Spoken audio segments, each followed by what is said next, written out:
हर trader का एक ही सपना होता है ना?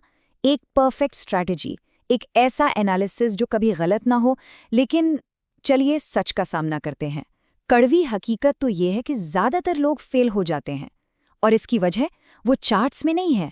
आज हम उसी असली युद्ध के मैदान में उतरने वाले हैं, जो कहीं बाहर नहीं बल्कि हमारे दिमाग के अंदर है। तो चलिए समझते हैं कि ट्रेडिंग सबसे पहले एक दिमागी जंग क्यों है। तो जब कोई ट्रेडिंग शुरू करने का फैसला करता है, तो सबसे पहला सवाल मन में क्या आता है? मेरे लिए कौन सा स्टाइल सही रहेगा? सुनने में तो ये सबसे लॉजिकल पहला कदम लगता है ना? भाई ये तो पता होना चाहिए कि आखिर मैदान में उतरना कैसे है। और यहाँ पर ना दो बिल्कुल अलग रास्ते दिखाई देते हैं। एक है डे ट्रेडिंग। ये उन लोगों के लिए है जिन्हें वो एड्रेनालिन रश पसंद है, जो स्क्रीन से चिपके रह सकते हैं। और दूसरी तरफ है स्विंग ट्रेडिंग। ये उन लोगों के लिए है जो अपनी जिंदगी में एक बैलेंस चाहते हैं। देखिए, आखिर में कोई एक सही जवाब है ही नहीं। सबसे अच्छी स्ट्रैटेजी वो है जो किसी की जिंदगी के हिसाब से ढल जाए, ना कि वो जिसके लिए किसी को अपनी पूरी जिंदगी ही बदलनी पड़े। ठीक है, तो स्टाइल चुन लिया, प्लान भी बन गया, अब तो लगता है कि बस जीत पक्की है ना? खैर, बस यहीं पर ज्यादातर ट्रेडर्स की कहानी एक डरावनी कहानी में बदल जाती है। और यही तो मिलियन डॉलर सवाल है। सोचिए, अगर हजारों किताबें, कोर्स और स्ट्रैटेजीज हर जगह मौजूद हैं, तो फिर कामयाब होना इतना मुश्किल क्यों है?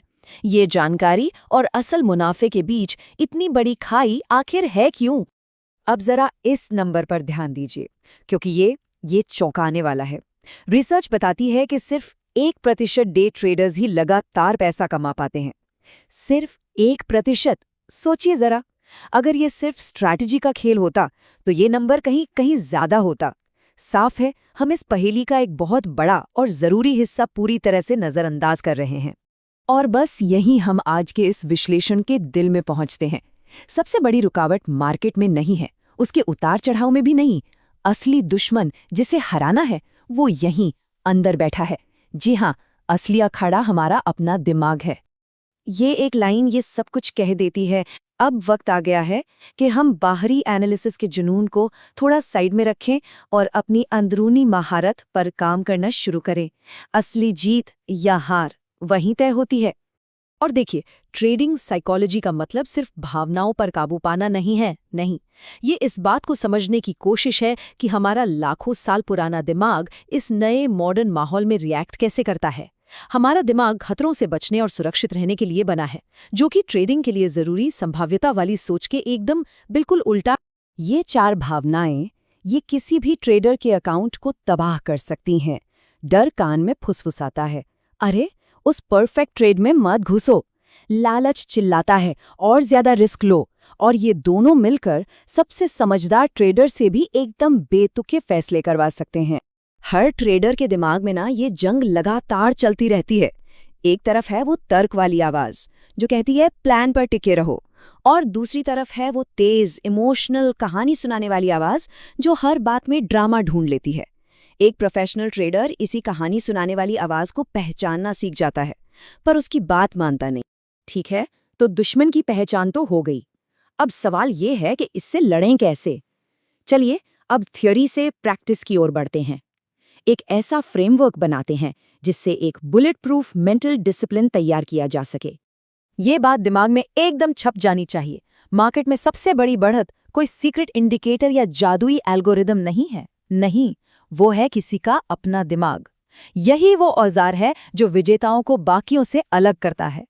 यही वो 3 पिलर्स हैं जो ट्रेडिंग को जुए से एक सीरियस बिजनेस में बदल देते हैं। प्लान एक रोड मैप देता है, रिस्क के नियम खुद ट्रेडर को उसी से बचाते हैं, और जर्नल तो आपको अपना खुद का साइकोलॉजिस्ट बना देता है। देखिए, कंसिस्टेंसी विल पावर से नहीं आती, क्योंकि विल पावर तो खत्म हो जाती है। ये आती है आदतों से। एक डिसिप्लिन रूटीन आपके सही कामों को ऑटो पायलट पर डाल देता है।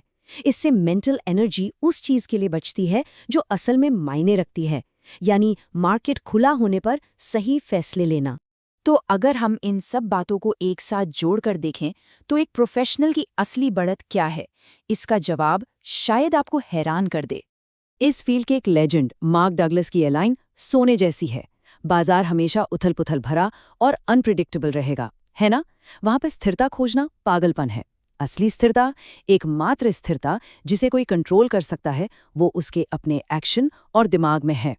और आखिर में ये जबरदस्त आइडिया, कोई अपनी स्ट्रेटजी के लेवल तक ऊपर नहीं उठता, वो अपनी साइकोलॉजिकल कंडीशनिंग के लेवल तक नीचे गिरता है।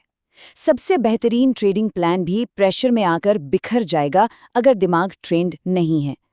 तो आखिर में असली सवाल ये नहीं है कि क्या कोई मार्केट को मास्टर कर सकता है। सवाल ये है, क्या कोई खुद को मास्टर कर सकता है? क्योंकि ट्रेडिंग का सफर असल में खुद को खोजने का सफर है। यही असली चुनौती है और यही सबसे बड़ा इनाम भी। तो क्या ये सफर शुरू करने के लिए हम सब तैयार हैं?